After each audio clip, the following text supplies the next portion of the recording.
Futures point to a higher open as the ECB signaled it would continue to support some solvent euro banks. There's a slew of U.S. economic data, including GDP, 2 jobs reports, and same-store sales. Markets continue to be in corrective mode. Is this the low in for summer? I'm Taylor Schrantz, and the morning call starts right now.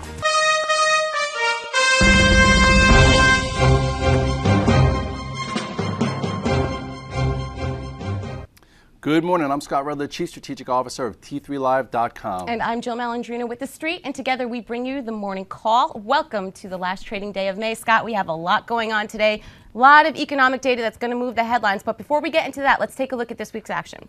Well, the market tried to muster up the oversold bounce, and rightly so. We came from the highs of about 1420 to the lows of about 1291. So we bounced back to about, what, 1333? So the question was, how high can we bounce? What type of oversold bounce will it be? Can it have some traction? At this point, I do think it was feeble. I do think that we have a continuation pattern building for lower prices to actually take out the summer lows at some particular point. So today we have a lot of data on top, as I mentioned before. We also have May same-store sales, so pay attention to those retailers because it is going to get moved in those headlines. We have 2 job numbers coming up today in front of that big job number tomorrow, GDP, and a couple of oil and natural gas inventory numbers to look at. Scott, how are we setting ourselves up today? Well, the thing is, we've been trying to grasp onto positive U.S. data, and recently the jobs numbers have been softening, not saying reversing trend, but they haven't been that positive. So we need to see some positive data. You need to see GDP that at least comes in line today, otherwise we're going to get pressure. We need jobs number tomorrow that doesn't disappoint, because if we do, we're going to see those summer lows very quickly. And if you look at the chart here of the S&P, you will see this head and shoulders top pattern, which we've talked about so many times. That measured move came into place once we triggered right here all the way down to about 1300. Then we talked about the action of this week. Feeble bounce, decent, about 40 handles to be engulfed yesterday. That was very potent. That shows you that the downside is much more powerful than the upside. So, today we're up a little bit, but if we start taking out this area, this 1310, 1307, I think that this 1291, 1295 will be a magnet. And then I did write a note today that the lows of the summer are not in, so 1291 should get taken out. You have the 200-day at 1283, and then you have major support right around 1255. Yeah, I mean, speaking of the jobs number, expectations are even like lower than they were going into that really disappointing number last month. I think 180,000 was what they were looking for. Now they're only looking for 160. So those expectations have clearly come in a bit. So let's hope that they meet them, because I think last month it was 115. Right. So they want to at least give it a fighting chance. All right. Yep. All right. Moving along to this sector spotlight. Well, everyone was paying attention to Facebook in the month of May. Crude has been off just about $20. It closed below 88 last night. I think it's a couple ticks above that now. Let's take a look at the OIHs because this has just been completely crushed. Yeah, well, relative weakness breeds more weakness, and the oil names have been weak. And it's funny because I think, 2 days ago, Goldman Sachs said, buy the oil names, they see value there. Right. Their timing this year, I hate to beat them up, has been horrendous. I think that guy came out and said, there's a generational buy at 1420 in the S&P, and I don't think we saw another up day after that. Anyway, you look at the OAHs, and this is why you stay away from groups that aren't acting well.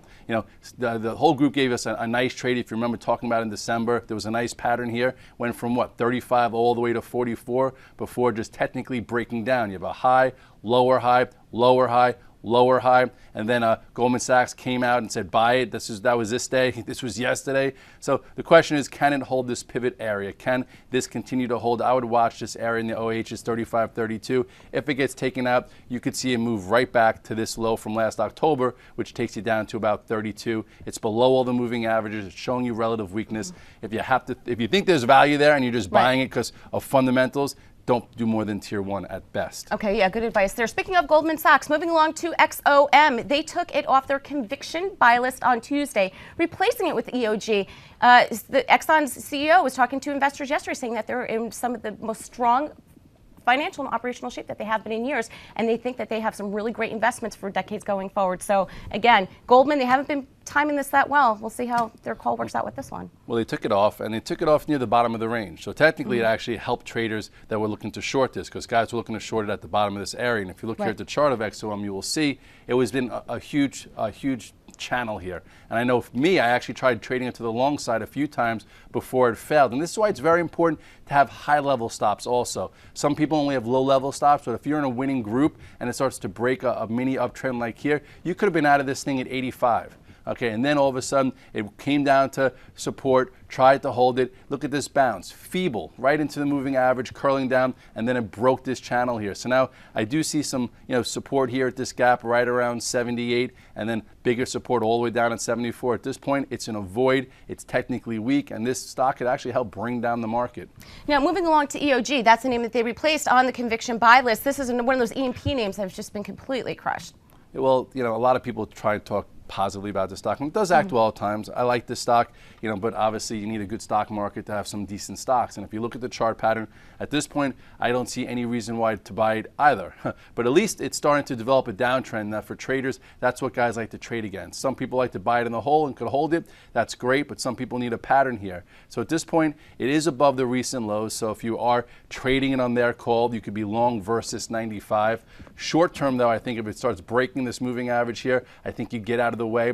But if it does hold, goes sideways, market holds in there, I think traders would look for a trade once it breaks this about 105. But to me, I think it's an avoid until you get some momentum above 105. And right now, momentum in this market is very hard to find. Come by, right. Moving along to ConocoPhillips, this is one of those names that sports a 5% dividend yield, and the valuation is incredibly low, but it's under pressure because the price of oil has just come crashing down $20 over the past month.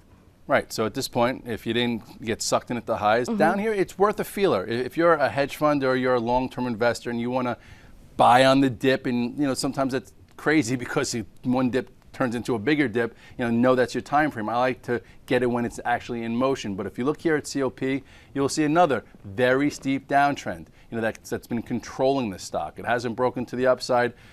It is, I guess off the lows. Looks actually a little bit stronger than EOG. It got beat up just like yesterday, but it's in the middle end of this range. Short term, I would use this as a pivot right here. That's 51.91.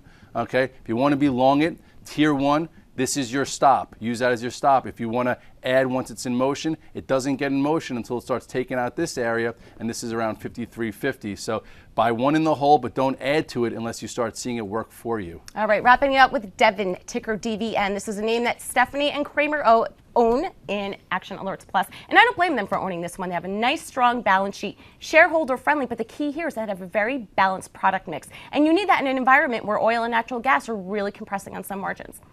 Well, at this point, I'm sure they're looking at it as a fundamental play because technically there's still no science here for me to buy it. You look at the stock, granted you want to buy it on the dip, and that's a good way to do it because sometimes if you wait for the stock to get in motion, you don't get the best prices. So at this point, if they were buying it into the support right here, it makes sense, right? Why not? If you didn't chase it up here, you definitely have the luxury of trying to buy it versus area. And this is very big support.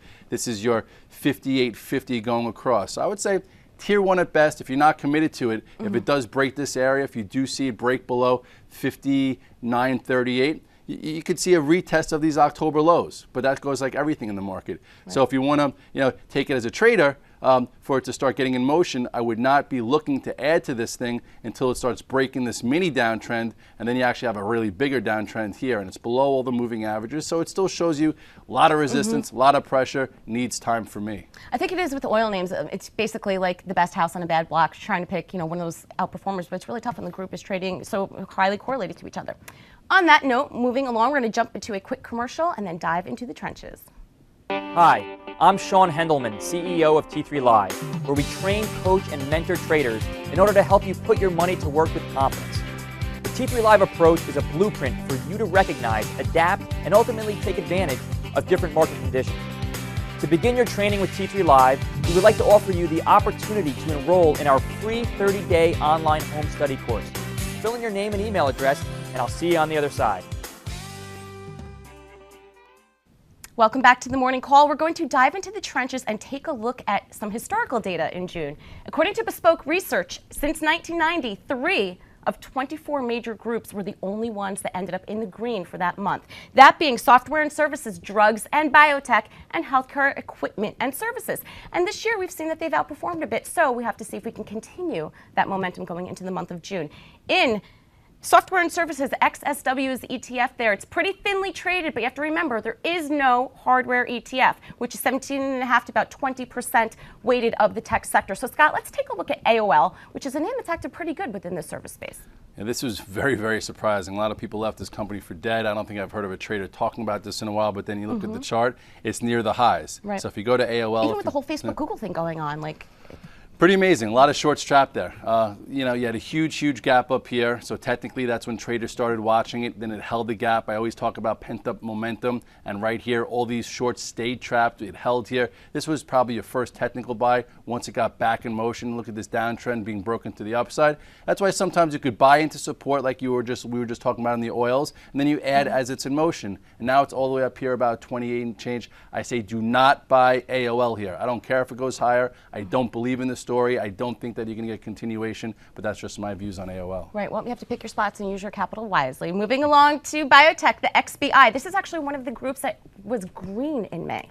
Yeah, well, there's a stealth bull market going on in biotech and some healthcare. A lot of people are trading it. They're definitely hard to trade because you have the FDA approval, you have a lot of things that happen, but with risk is reward. And if you look at this overall group, you will see this actually follows my rules of getting involved with relative strength. You will see it's not only above the 100-day, it's above the 50-day, and it's near the highs here. So this is a very, very strong group. This is a group that you could stay with. But just like I said, high-level stops, if you're not committed, watch this area, okay? Watch this uptrend that it's been in, recently since the low in April. So if you're not committed and it starts breaking below this 78 and change, lighten up on some of those names. But overall, looks very healthy. Looks like it could make new highs above this 83.37. And I'm sure a lot of stocks in this group are going to be, making some noise. Right. Well, especially with an election year, and FDA tends to get more approval happy. Moving along to HGSI. This one's really been in the news a lot. GSK.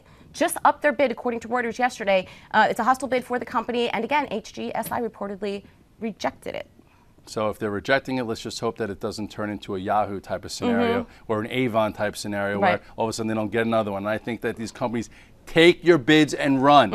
Okay, get paid, pay your shareholders. A few dollars more is not going to make anyone happy. You've seen it so many different times. Yahoo is just another case in point. Obviously, different company. We'll look at Potash. Well, anyway, you go to the chart here. If you were in it here, okay, around $7, and you were in for this big gap up, congratulations. If you're trying to buy it here in the 13s, hoping that they get a higher bid, maybe closer to 18 or so, I think you're playing with fire. What you should do is maybe do some kind of option strategy where at least your risk is your premium paid, not owning the stock, because if no one else comes in there and the bid falls apart, you're right back down below 10 bucks. All right, let's move along to the XLV, which is the healthcare sector ETF. These type of groups tend to outperform in the more defensive summer months.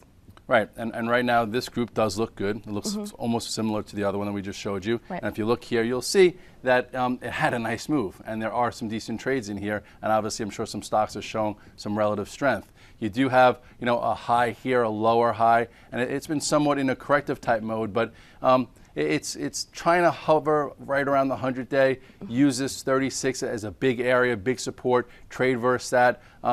At this point, I think it has a little bit more to prove, and you will see that if it can come in motion, just like the downtrends we talk about, it failed right here, it really needs to start getting above this 36.70 to start getting some energy again. So long versus this, add versus that, and just know when the dates are of the companies that you're holding within there, because those are really important. Let's wrap it up with the medical equipment name within this ETF, COV. They've been really focusing on cleaning up that balance sheet, borrowing $1.25 billion because it's so cheap to borrow with treasuries right now, and paying down the interest on higher loans.